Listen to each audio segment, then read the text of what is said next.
Welcome to స్వతంత్ర. నేను విజయ్. ముందుగా హెడ్లైన్స్ చూద్దాం.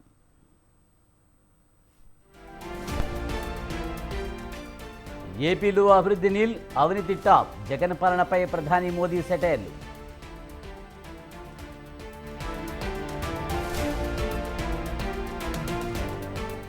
మరో వారం రోజుల్లో ఎన్నికల కురుక్షేత్రం. రాబోయే 5 ఏళ్లు భవిష్యత్తు నిర్ణయించే ఎన్నికలన్న జగన్.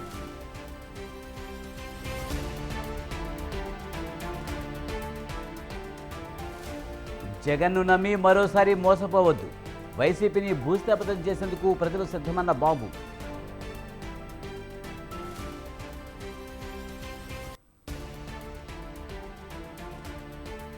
తెలంగాణలో రైతు భరోసా నిధులు విడుదల. ఈ నెల 8లోగా రైతుల ఖాతాల్లో జమ.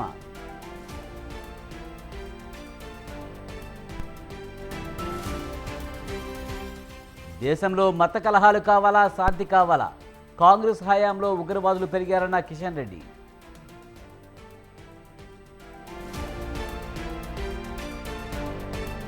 కవిత బెయిల్ పిటిషన్లు తిరస్కరించిన కోర్టు. ఈడీ, సిబిఐ కేసులో బెయిల్ నిరాకరణ.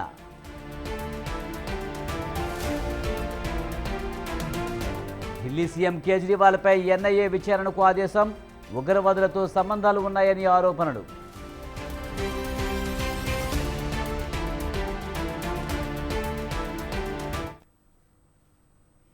జూన్ 4న ఆంధ్రప్రదేశ్ ఢిల్లీలో ఎన్డీఏ ప్రభుత్వం జెండా రెపరెపలాడుతుందని ప్రధాని మోదీ అన్నారు.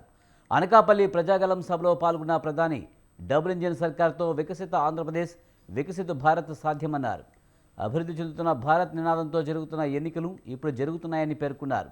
ఆంధ్రప్రదేశ్ వికాసం కోసం కేంద్ర ప్రభుత్వం పనిచేస్తుందని మోదీ తెలిపారు. కాంగ్రెస్, వైఎస్ఆర్ కాంగ్రెస్ పార్టీల విధానం ఒకటే అన్న ప్రధాని ఏపీలో ల్యాండ్, శాండ్, లిక్కర్ మాఫియా రాజ్యమేలుతున్నాయని పేర్కొన్నారు. आंध्र प्रदेश में इतना काम कर सकती है तो वाईएसआर कांग्रेस, उनकी सरकार क्यों नहीं कर सकती? बीजेपी का मंत्र है development, development, development. YSR Congress का मंत्र है करप्शन, करप्शन, करप्शन। ये विकास के हर कार्य में ब्रेक लगा रहे हैं। हमने विशाखापट्टनम को अलग रेलवे जोन बनाने की मंजूरी दी, लेकिन राज्य सरकार रेलवे मुख्यालय के लिए जमीन नहीं दे रही है। आज आंध्र प्रदेश के लोग कह रहे हैं कांग्रेस गई, वाईएसआर कांग्रेस आई, लेकिन फायदा कुछ नहीं हुआ। कांग्रेस हो या वाईएसआर कांग्रेस, दोनों की एक ही पहचान है। इनकी पहचान है बेलगाम भ्रष्टाचार, इनकी पहचान है माफिया राज। बगल में ही कर्नाटका में कांग्रेस को कुर्सी मिली है, वहां टैंकर माफिया, लैंड माफिया सरकार चला रहे हैं। यहां आंध्र प्रदेश में भी सैंड माफिया, लैंड माफिया और शराब माफिया का राज चल रहा है। आपको इस लूट से आंध्र प्रदेश को मुक्त कराने के लिए एनडीए की सरकार चुननी है। प्रोजेक्ट यहां की राज्य के वर्क कल्चर का बहुत बड़ा उदाहरण है। ये प्रोजेक्ट जगन रेड्डी के पिता वाईएसआर ने शुरू किया था। अपने पिता की पॉलिटिकल विरासत तो इन्होंने ले ली, लेकिन उनके शुरू किए हर प्रोजेक्ट भी ये पूरे नहीं कर पाए। इसी तरह पोलावरम प्रोजेक्ट को भी इन्होंने ठप कर रखा है। हमारी केंद्र सरकार ने पोलावरम प्रोजेक्ट के लिए 15,000 करोड़ रुपए जारी किए हैं, लेकिन वाईएसआर कांग्रेस को किसानों की कोई चिंता नहीं है। టీడీపీ అధినేత చంద్రబాబుపై మరోసారి విరుచుకుపడ్డారు ఏపీ సీఎం జగన్. సూపర్ 6, 7 అంటూ మళ్లీ ప్రజల వద్దకు వస్తున్నారని, ఆయనను నమ్మొద్దని చెప్పారు. చంద్రబాబుకు ఓటేస్తే కొండ చిలువ నోట్లో తలపెట్టినట్లేనని అన్నారు. పథకాలు కొనసాగాలంటే జగన్కు ఓటేయాలన్నారు. చంద్రబాబు పేరు చెబితే గుర్తొచ్చే ఒక్క మంచి పనైనా ఉందని నిలదీశారు.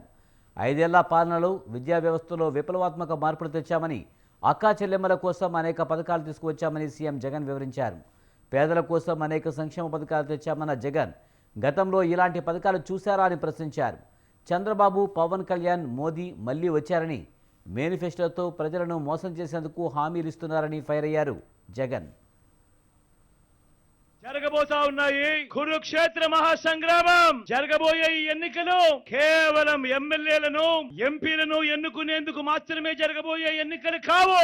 జరగబోయే ఈ ఎన్నికలు రాబోయే 5 ఏళ్ల మీ ఇంటింటి భవిష్యత్తును, పథకాల కొనసాగింపును నిర్ణయించబోయే ఎన్నికలు ఈ జరగబోయే ఎన్నికలు. అందరినీ కూడా గుర్తుపెట్టుకోమని కోరుతా ఉన్నా. ఈ ఎన్నికల్లో మీరు జగన్ కు ఓటు వేస్తే పథకాలన్నీ కూడా కొనసాగింపు, ఇంటింటి అభివృద్ధి. అదే పొరపాటున చంద్రబాబుకు ఓటు వేస్తే పథకాలన్నీ ముగింపు, మళ్ళీ మోసపోవటమే అన్నది ప్రతి ఒక్కరిని కూడా గుర్తుపెట్టుకోమని ఈ సందర్భంగా మీ అందరికీ కూడా తెలియజేస్తా ఉన్నాను. ఇప్పుడు మళ్ళీ ఇదే ముగ్గురు, మళ్ళీ ఇదే చంద్రబాబు ఇప్పుడు ఏమంటా ఉన్నాడు? సూపర్ 6 అంటా ఉన్నారు, నమ్ముతారా? సూపర్ 7 అంటా ఉన్నారు, నమ్ముతారా అన్నా? ఇంటింటికి కేజీ బంగారం అంట అక్క, నమ్ముతారా? ఇంటింటికి బెంచ్ కారు కొనిస్తారంట, నమ్ముతారా తమ్ముడు? ఆలోచన చేయమని అడుగుతా ఉన్నా. మీ అందరినీ కూడా ఆలోచన చేయమని అడుగుతా ఉన్నా. ఇలాంటి అబద్ధాలు, ఇలాంటి మోసాలతో యుద్ధం చేస్తా ఉన్నాం. ఇలాంటి అబద్ధాలు, ఇలాంటి మోసాలను ఓడించి మళ్ళీ వాలంటీర్లు మళ్ళీ మీ ఇంటికే రావాలన్నా, ఇవన్నీ జరగాలంటే ఏం చేయాలి? ఫ్యాన్ గుర్తు మీద 2 బటన్లు నొక్కాలి. నొక్కితే 175కు 175 అసెంబ్లీ స్థానాలు, 25కు 25 ఎంపీ స్థానాలు తగ్గేందుకు వీలే లేదు. సిద్ధమేనా? ఎవరైనా కూడా మళ్ళీ చంద్రబాబును నమ్మడము అనంటే దాని అర్థం మళ్ళీ మోసపోవటం, దాని అర్థం మళ్ళీ చంద్రముఖిని మళ్ళీ నిద్ర లేపడమే అన్నది ప్రతి ఒక్కరూ గుర్తు పెట్టుకోమని కోరుతా ఉన్నా. చంద్రబాబును మళ్ళీ నమ్మటము అనంటే కొండ చిలువ నోట్లో తలకాయ పెట్టడమే అన్నది ప్రతి ఒక్కరూ కూడా గుర్తు పెట్టుకోమని కోరుతా ఉన్నా. ఇదే బాబు చరిత్ర చెప్పిన సత్యం. ఇదే సాధ్యం కాని హామీలతో ఆయన ఇచ్చిన మేనిఫెస్టోకు ఇదే అర్థం. ఇది ప్రతి ఒక్కరిని కూడా గుర్తు పెట్టుకోమని కోరుతా ఉన్నాడు మీ బిడ్డ. నా అక్క చెల్లెమ్మల కుటుంబాలకు మీ బిడ్డ హయాంలో ఏకంగా 2,70,000 కోట్ల రూపాయలు మీ బిడ్డ నేరుగా బటన్ నొక్కుతా ఉన్నాడు. నా అక్క చెల్లెమ్మల కుటుంబాలకు ఎటువంటి లంచాలు లేకుండా, ఎటువంటి వివక్ష లేకుండా నా అక్క చెల్లెమ్మల కుటుంబాలకు వారి చేతికే, వారి ఖాతాల్లోకే నేరుగా డబ్బులు వెళ్ళిపోతా ఉన్నాయి. గతంలో ఎప్పుడైనా ఇలాంటి పథకాలను గాని, గతంలో ఎప్పుడైనా ఇలా బటన్ను నొక్కడం గాని ఎప్పుడైనా చూశారా అని అడుగుతా ఉన్నాడు మీ బిడ్డ. గతంలో ఎప్పుడూ కూడా జరగని విధంగా ఏకంగా 2,31,000 ప్రభుత్వ ఉద్యోగాలు ఇచ్చినది. మేనిఫెస్టోలో చెప్పిన 99% వాగ్దానాలు అమలు చేసినది ఈ 59 నెలల పాలనలోనే. గతంలో ఎప్పుడూ కూడా చూడని విధంగా, రాష్ట్ర చరిత్రలో ఎప్పుడూ జరగని విధంగా జరిగింది. ఈ ఎన్నికల్లో ఎన్డీఏ గెలుపును ఎవరూ ఆపలేరని మాజీ ముఖ్యమంత్రి నారా చంద్రబాబు నాయుడు అన్నారు. ఈ ఎన్నికల్లో 160 అసెంబ్లీ, 25 లోక్సభ సీట్లలో కూటమిదే విజయమని ధీమా వ్యక్తం చేశారు. అవినీతి వైసీపీ ప్రభుత్వం ఇంటికెళ్లడం ఖాయమని హెచ్చరించారు. అనకాపల్లిలో ఎన్నికల ప్రచారంలో పాల్గొన్న ఆయన ఏపీ అభివృద్ధికి మోదీ భరోసా ఇచ్చారని అన్నారు.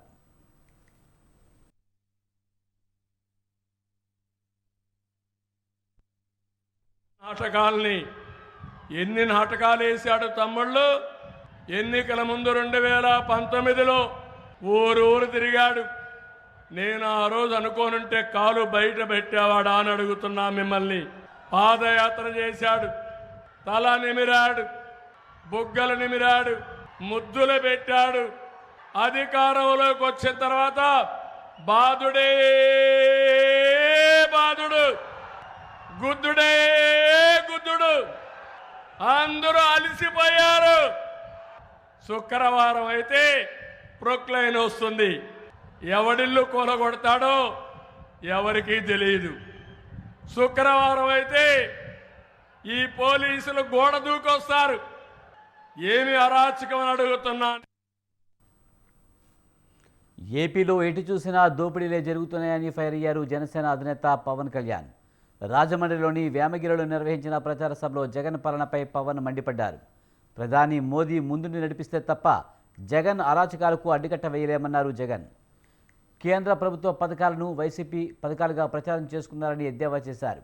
దేశంలో మొత్తం వికసిత్ భారత్ అమృత గడియలు ఉంటే ఒక్క ఏపీలో మాత్రం జగన్ పాలనలో విషగడియలు కనిపిస్తున్నాయని చెప్పారు.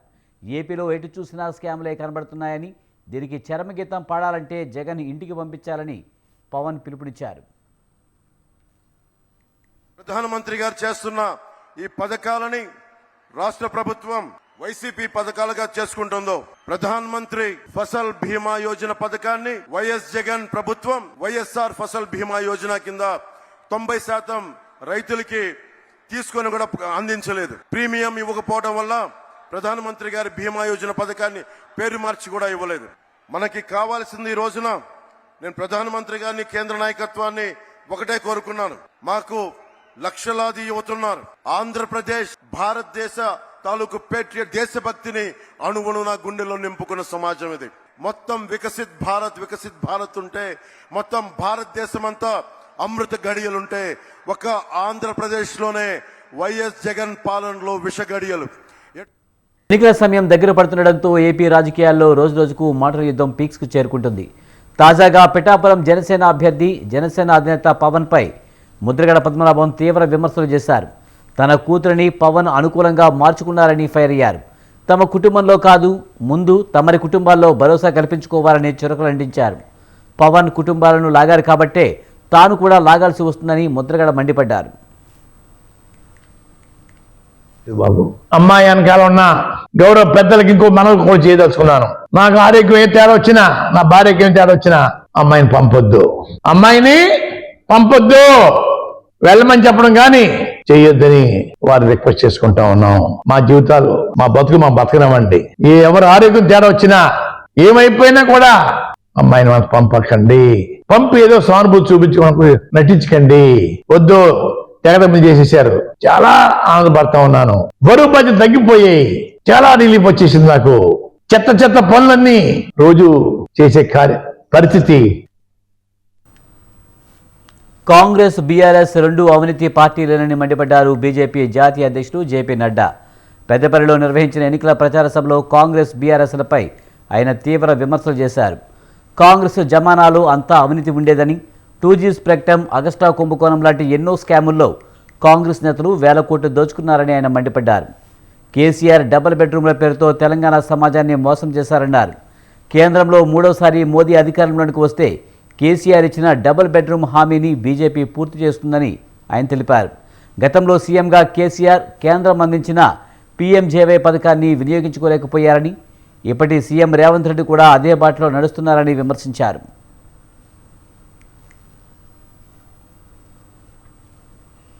దానం నాగేందర్ని కేంద్రంలో మంత్రిని చేసే బాధ్యత తనదే అన్నారు సీఎం రేవంత్ రెడ్డి. అంబర్పేటలో ఎన్నికల ప్రచారంలో పాల్గొన్న ఆయన ప్రధాని మోదీపై విమర్శలు కురిపించారు. మోదీ గ్యారంటీకి వారంటీ లేదని అన్నారు. సంవత్సరానికి 2 కోట్ల ఉద్యోగాలు ఇస్తామన్న మోదీ ఒక్క ఉద్యోగం కూడా ఇవ్వలేదన్నారు. ప్రపంచంలోనే అత్యధిక నిరుద్యోగ సమస్య ఉంది ఇండియాలోనే అన్నారు. అంబర్పేట శాసనసభ నియోజకవర్గ బతుకమ్మ పండుగ తప్పకుండా బతుకమ్మ కుంటల్ని ఏర్పాటు చేసే బాధ్యత నాది. మీకు మాట ఇస్తున్నా, హనుమంతన్నకు చేతులు చేసి చెప్పిన దానం నాగేందర్ 1,00,000 మెజార్టీతో మీరు గెలిపించండి. సోనియమ్మ దగ్గరికి పోయి రాహుల్ గాంధీ గారిని ఒప్పించి సోనియమ్మని మెప్పించి దానం నాగేందర్ను కేంద్రంలో మంత్రిని చేసే బాధ్యత నేను తీసుకుంటా. నిన్న వాళ్ళు బీజేపీ వాళ్ళు చెప్తున్నాడు మోడీ గ్యారంటీ అని. మోడీ గ్యారంటీకి వారంటీ అయిపోయిందిరా నాయన. ఇక వారంటీ లేదు, వారంటీ ఖతం అయిపోయింది మోడీ గ్యారంటీకి. ఎందుకంటే సంవత్సరానికి 2 కోట్ల ఉద్యోగాలు ఇస్తా అన్నాడు. 10 ఏళ్లలో 20 కోట్ల. కృష్ణానది నీళ్లు, గోదావరి జలాలను ఖమ్మం జిల్లాలో పారించి రైతుల పాదాలు కడుగుతామన్నారు తెలంగాణ డిప్యూటీ సీఎం భట్టి విక్రమార్క. 10 ఏళ్లు రాష్ట్రాన్ని పరిపాలించిన బీఆర్ఎస్ అన్ని వర్గాలను విస్మరించిందన్నారు. అసెంబ్లీ ఎన్నికల్లో ప్రజలను బండకేసి బాది ఓడించిన కేసీఆర్కు సిగ్గు రాలేదన్నారు. కాంగ్రెస్ పార్టీకి కమ్యూనిస్టు స్నేహాస్తం అందించడం శుభపరిణామమన్నారు. ఖమ్మం జిల్లా బోనకల్లో ఎంపీ అభ్యర్థి రఘురామరెడ్డి కోసం భారీ రోడ్ షో నిర్వహించారు.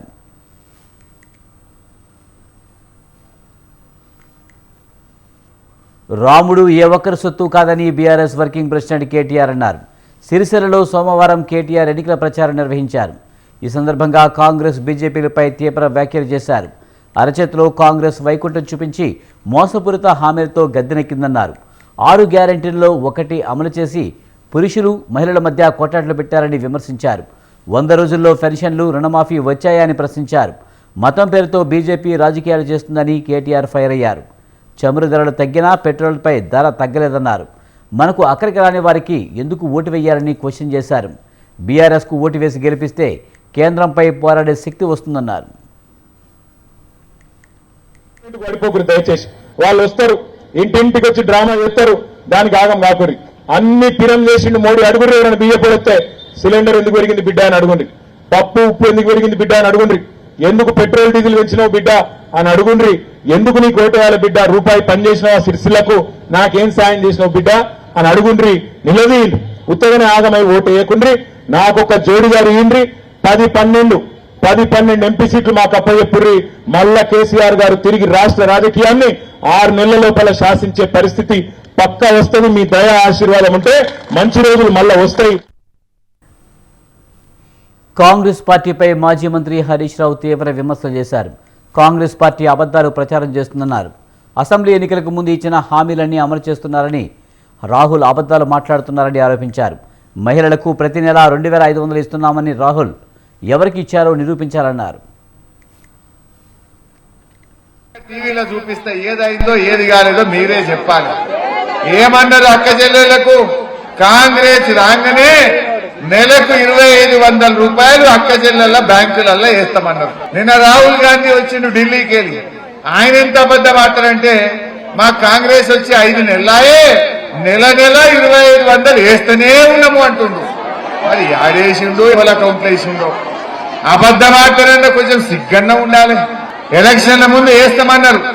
ఇప్పుడు మళ్ళా పార్లమెంట్ ఎలక్షన్లు వచ్చినాయని రాహుల్ గాంధీ ఢిల్లీకి వెళ్ళొచ్చి మేము ఆల్రెడీ అక్క చెల్లెలకు 2500 బ్యాంకులలో వేసినామంటుండ్రు. యాడేసిండు?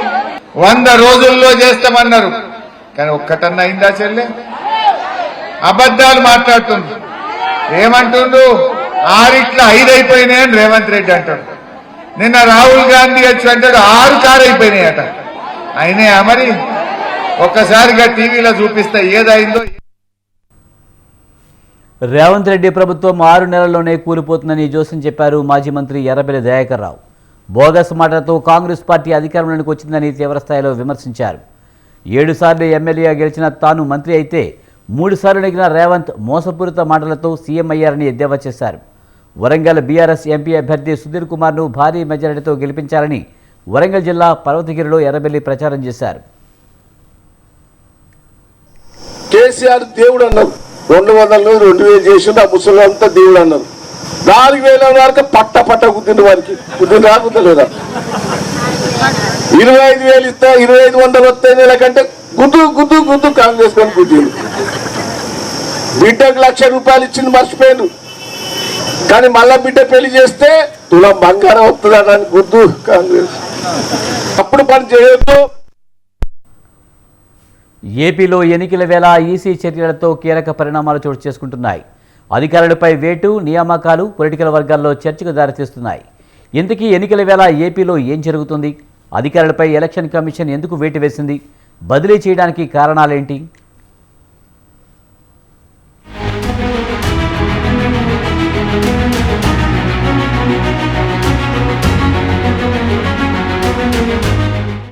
ఏపీలో ఎలక్షన్ హీటు సమ్మర్ను మించి కాకరేపుతోంది. గెలుపే లక్ష్యంగా అధికార వైసీపీ విపక్ష కూటమి ఎత్తులకు పై ఎత్తులు వేస్తూ పావులు కదుపుతున్నాయి. జగన్ను గద్దె దించటమే టార్గెట్గా వ్యూహాత్మకంగా ప్రతిపక్షాలు ముందుకు సాగుతున్నాయి. అయితే కొందరు ఉన్నతాధికారులు అధికార వైసీపీకి కొమ్ము కాస్తున్నారంటూ ఎలక్షన్ కమిషన్కు ఫిర్యాదు చేశారు విపక్ష నేతలు. ఈ క్రమంలో చర్యలకు పూనుకున్న ఈసీ పలువురు అధికారులపై వేటు వేస్తూ మరికొందరిని నియమిస్తూ కీలక నిర్ణయాలు తీసుకుంది. ఇందులో భాగంగానే ఇటీవల వేటుకు గురైన రాజేంద్రనాథ్ రెడ్డి స్థానంలో ఆంధ్రప్రదేశ్ నూతన డీజీపీగా హరీష్ గుప్తాను నియమిస్తూ ఉత్తర్వులు జారీ చేసింది. ప్రస్తుతం హోంశాఖ కార్యదర్శిగా ఉన్న గుప్తాను తక్షణమే బాధ్యతలు తీసుకోవాలని ఆదేశించింది.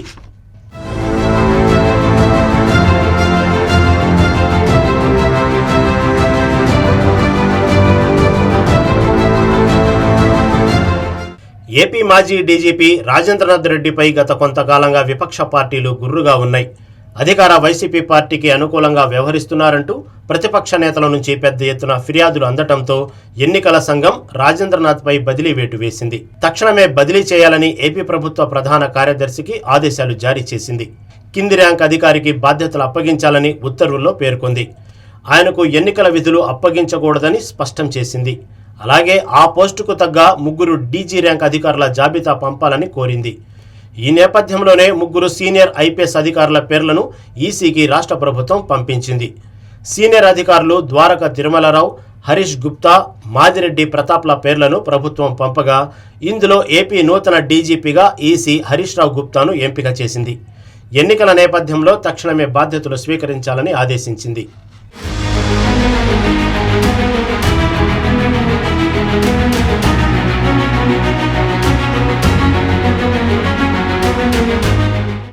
ఇక అనంతపురం డీఐజీ అమ్మిరెడ్డిపై కూడా ఈసీ బదిలీ వేటు వేసింది. తక్షణమే విధుల నుంచి రిలీవ్ కావాలని ఆదేశిస్తూ ఆయనకు ఎలాంటి ఎన్నికల విధులు అప్పగించొద్దని ఆదేశించింది. ఇదే క్రమంలో అనంతపురం డీఎస్పీ వీర రాఘవరెడ్డి, రాయచోటి డీఎస్పీ మహబూబ్ బాషాను బదిలీ చేసిన ఎన్నికల సంఘం అనంతపురం అర్బన్ డీఎస్పీగా టీవీవి ప్రతాప్ కుమార్, రాయచోటి డీఎస్పీగా రామచంద్రరావును నియమిస్తూ ఉత్తర్వులు జారీ చేసింది. టీడీపీ నేతల ఫిర్యాదుల మేరకు బదిలీ చర్యలు తీసుకుంది ఈసీ. అనంతపురం టౌన్లో తమ పార్టీ నేతలపై అక్రమ కేసులు బనాయించారని తెలుగు తమ్ముళ్లు ఆరోపిస్తూ ఈసీకి ఫిర్యాదు చేశారు. వైసీపీ అధికారంలోకి వచ్చాక గత 3 ఏళ్లుగా అనంతపురం టౌన్లో వీరరాఘవరెడ్డి తమ నేతలను వేధింపులకు గురిచేస్తున్నారని తమ ఫిర్యాదులో పేర్కొంది. నాన్ బెయిలబుల్ కేసులు పెడుతూ టీడీపీ జిల్లా నేతలను జైలుపాలు చేశారని, ఇటీవల టీడీపీ నేతపై రౌడీ షీట్ ఓపెన్ చేశారని మండిపడింది. ఈ ఫిర్యాదులపై విచారణ చేపట్టిన ఈసీ డీఎస్పీ వీరరాఘవరెడ్డిపై వేటు వేసింది. అదేవిధంగా అన్నమయ్య జిల్లా రాయచోటి డీఎస్పీ సయ్యద్ మహబూబ్ బాషా పైన వేటు వేసింది. ఈ 2 అధికారులు వెంటనే బాధ్యతల నుంచి తప్పుకోవాలని ఆదేశించింది. తమ సబార్డినేట్స్కు ఛార్జ్ అప్పగించి విధుల నుంచి రిలీవ్ కావాలని డీజీపీ మెమోరాండం రిలీజ్ చేశారు.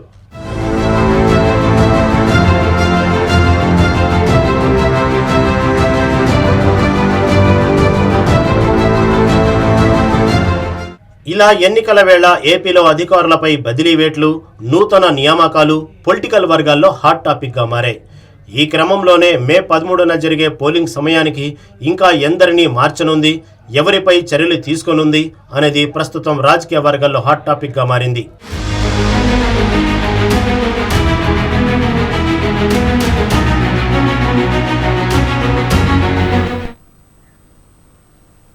హైదరాబాద్లో చిరు వ్యాపారులపై మరోసారి పోలీసులు కొరడా జులిపించారు. ట్రాఫిక్ క్లియరెన్స్ పేరుతో చలాన్లు విధిస్తున్నారని, దుకాణాల్లో గ్యాస్ సిలిండర్లు తీసుకువెళ్తున్నారని బంజారాహిల్స్లోని ఫుడ్ సెంటర్ నిర్వాహకులు చెబుతున్నారు. నెలకు 4-5 సార్లు ట్రాఫిక్ పోలీసులు వచ్చి చలాన్లు వేయడం, వాహనాలు వస్తువులు తీసుకువెళ్తున్నారని రోడ్ నెంబర్ 3లోని షాబాద్ హోటల్ ముందున్న చిరు వ్యాపారులు ఆవేదన వ్యక్తం చేశారు. ఇదే రోడ్లో కమర్షియల్ దుకాణాలు ఉన్నాయని, కానీ వాటి విషయంలో పోలీసులు చూసి చూడనట్లు వ్యవహరిస్తున్నారని ఆరోపిస్తున్నారు. తాము 25 ఏళ్లకు పైగా ఇక్కడే వ్యాపారాలు చేసుకుంటున్నామని, కానీ 4 నెలలుగా పోలీసుల వేధింపులు పెరిగాయని అంటున్నారు. కుమారి ఆంటీ ఫుడ్ కోర్టు విషయంలో జోక్యం చేసుకుని న్యాయం చేసిన ముఖ్యమంత్రి రేవంత్ రెడ్డి తమకు కూడా న్యాయం చేయాలని కోరుతున్నారు. 2 నెలలకు ఒకసారి 3 నెలలకు ఒకసారి వస్తూనే ఉంటారు. వాళ్ళు వచ్చి ఏదైనా కంప్లైంట్ వచ్చింది అది ఇది అని అది చేస్తారు.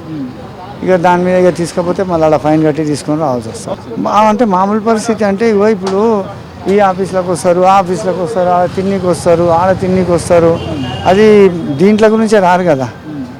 ఈయన మిర్చి బజ్జీ ఉంది, సపోజ్ ఈయన మిర్చి బజ్జీ గురించే రారు కదా, ఈ ట్రాఫిక్ రారు కదా, మామూలుగానే ఉంటుంది. అంటే నీకు అంతా ఈ రోడ్లో మొత్తం నీకు ఏడ తీసుకున్నా కానీ ఈ రోడ్డు జామ్ అయ్యి పబ్లిక్ ఇబ్బంది అంత ఏముండదు ఈడ.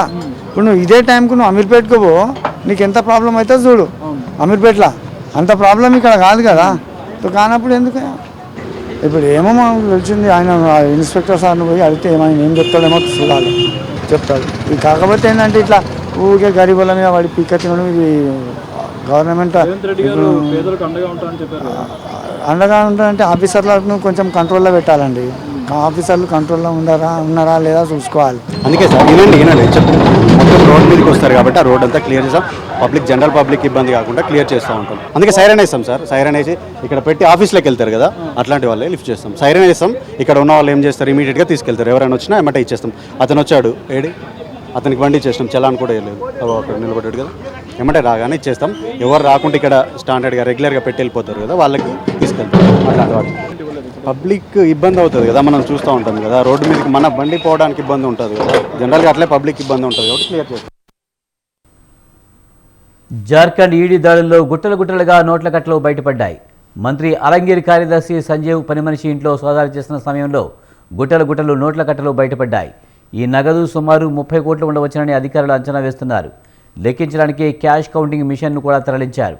మనీ లాండరింగ్ కేసులో చీఫ్ ఇంజనీర్ను గత ఏడాది అరెస్ట్ చేశారు. ఇదే కేసులో ఇవాళ జార్ఖండ్లోని రాంచీలో 6 చోట్ల ఈడీ దాడులు చేసింది. ఈ దాడుల్లో కోట్ల కట్టలు బయటపడ్డాయి. క్యాష్ను కౌంట్ చేసేందుకు కౌంటింగ్ మిషన్లను కూడా తరలించారు.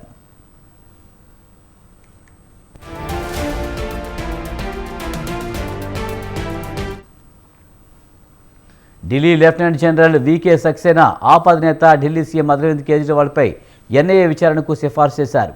ఇప్పటికే ఢిల్లీ లిక్కర్ స్కామ్ను మనీ లాండరింగ్ కేసులో కేజ్రీవాల్ని ఈడీ అరెస్టు చేసింది. ప్రస్తుతం ఆయన తిహార్ జైలులో ఉన్నారు.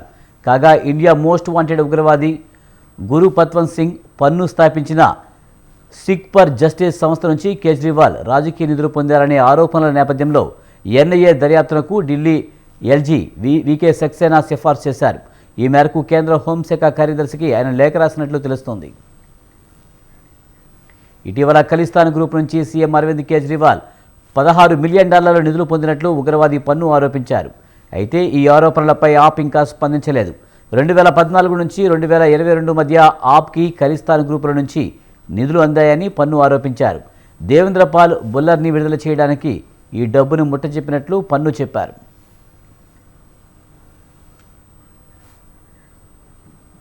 ఇవి ఈ బులెటిన్ విశేషాలు. చూస్తూనే ఉండండి స్వతంత్ర.